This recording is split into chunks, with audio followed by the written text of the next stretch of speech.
všem přátelům, které zajímají polární záře, činnost na Slunci, činnost zemská.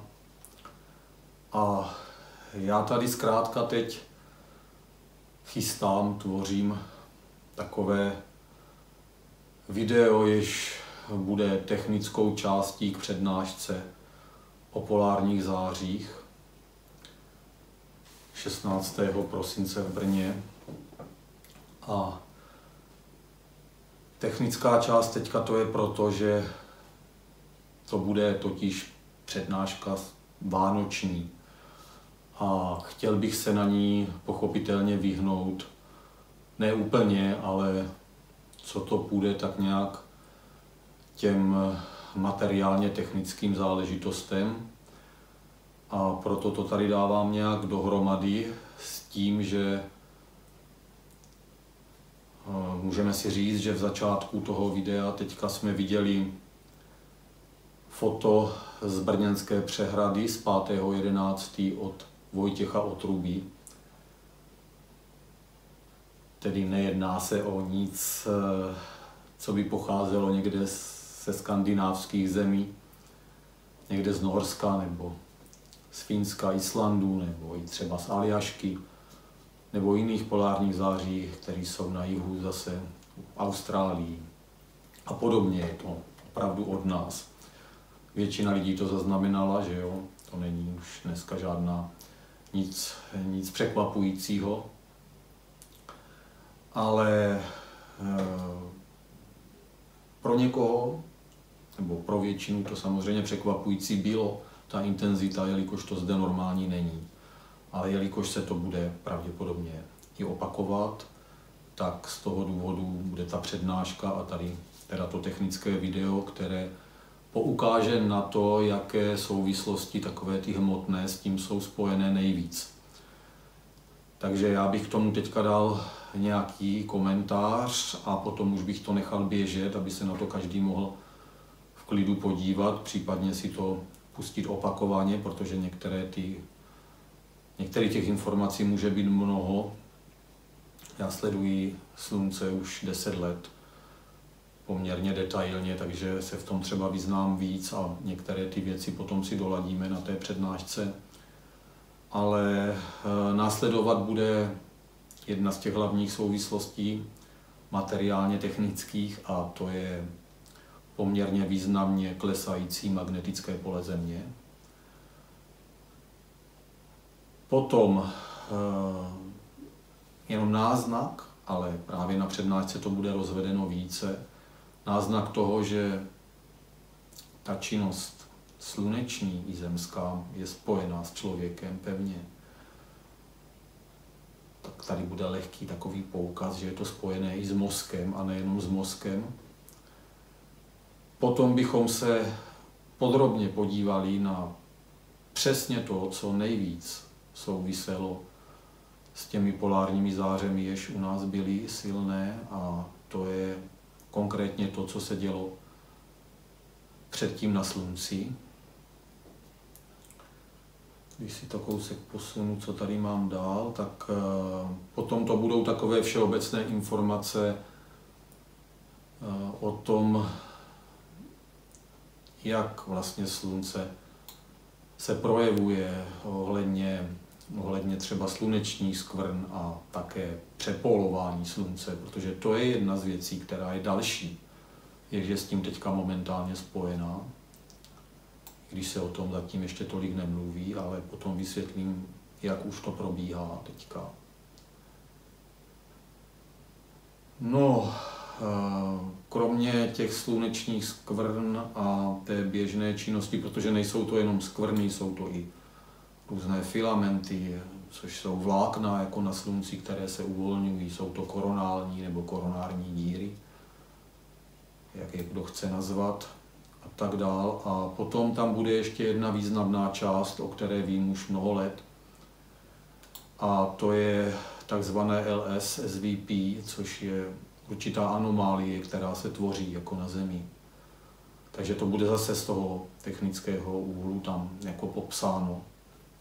Já jsem, prosím vás, měl ty videa k dispozici v podstatě jenom v angličtině a vložil jsem tam jenom strojový jako překlad v titulcích. Je to poměrně přesné, ale jestliže tam budou nějaké nepatrné odchylky, tak mě to odpuste a zkrátka nemám čas teďka na to, abych tam dával jednotlivě ty titulky samostatně, protože to by zabralo ještě víc času, než to zabírá. Už to samotné mě zabralo opravdu, ale značnou část jako mých časových možností, ale dal jsem to nějak dohromady.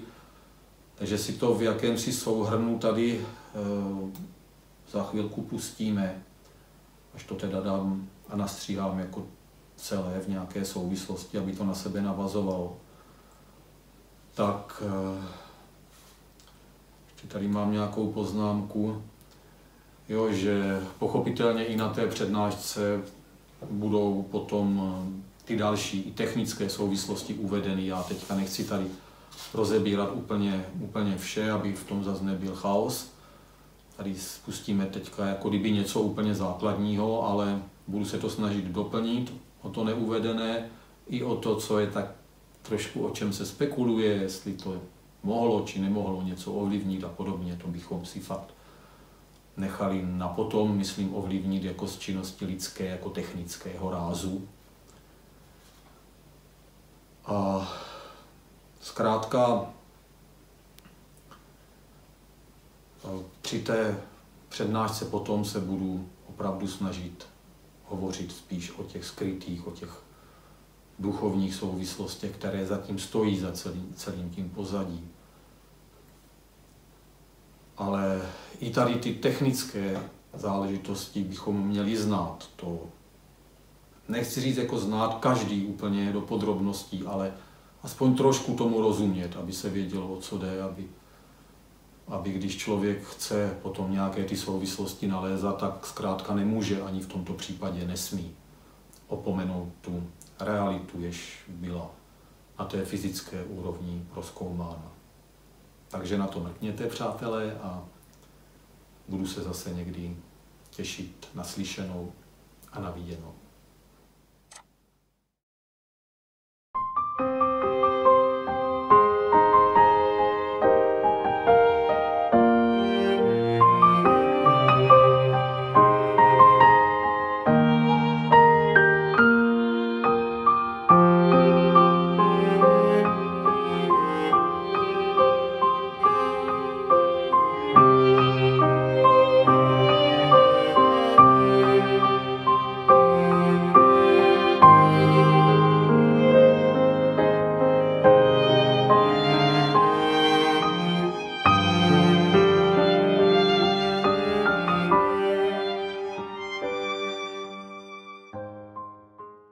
Tady vidíme vlevo dole velkou koronální díru, někdy se jí říká koronární.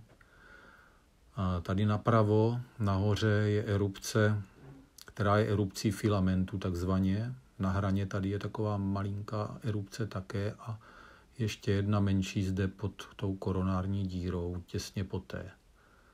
Stěžejní ale byla tady tento výron toho filamentu, toho vlákna. Zde vidíme, že to vytvořilo takzvané téměř halo kolem celého Slunce. Ale přesto to nebylo nic zvláštního, což vidíme tady na tom tenkém proužku té plazmy, který normálně bývá třeba mnohem silnější.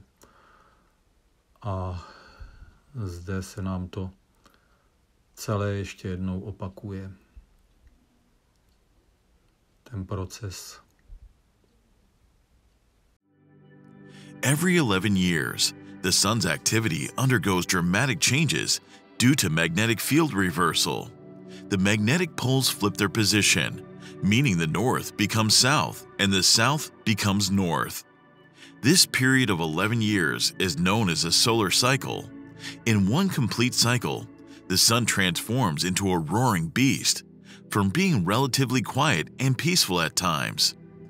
At its peak activity, the sun is stormy and is accompanied by an increase in the number of sunspots and frequency of solar flares and prominences.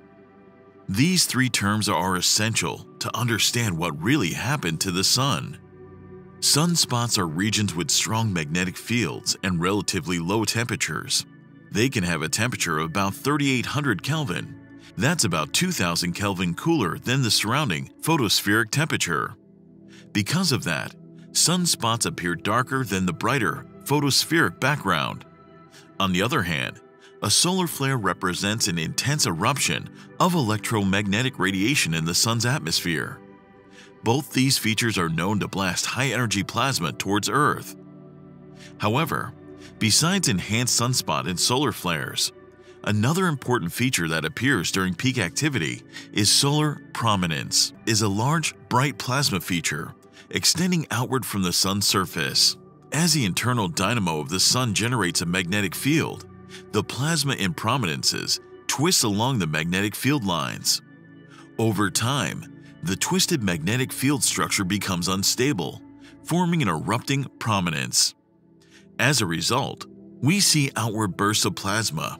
In some cases, the prominences can also loop hundreds of thousands of miles into space, covering distances much greater than the Earth's diameter. Currently, the Sun is in its 25th recorded solar cycle and possibly at the edge of a solar maximum. Astronomers expect a polarity flip in July 2025. However, these predictions are based on the behavior of previous solar cycles. One cannot ignore the fact that not all solar cycles are alike. Some cycles are stronger, and others are weak, but the current cycle has been quite different. Since its beginning in December of 2019, the Sun's activity has skyrocketed. It has flared up almost every day of the year so far, something astronomers didn't expect so early in the cycle. It even spat out several X and M-class solar flares in January. Flares of these two classes are the most violent ones the Sun can produce.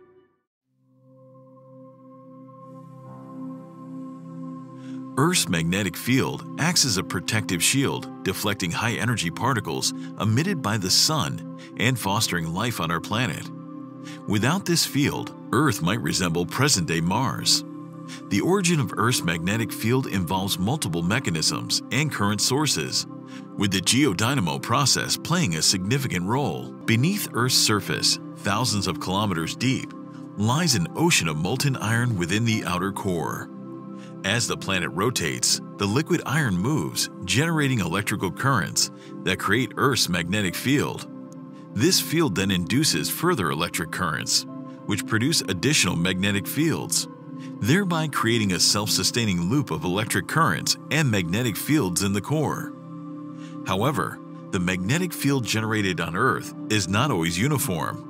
About 2,900 kilometers below the African continent, there lies a huge reservoir of dense rock called the African Large Low Shear Velocity Province. And this mysterious structure is the reason behind the South Atlantic anomaly.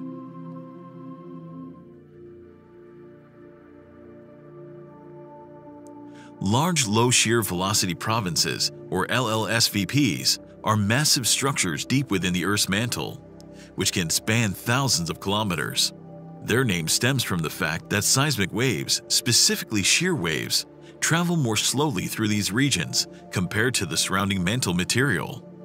This is due to differences in temperature.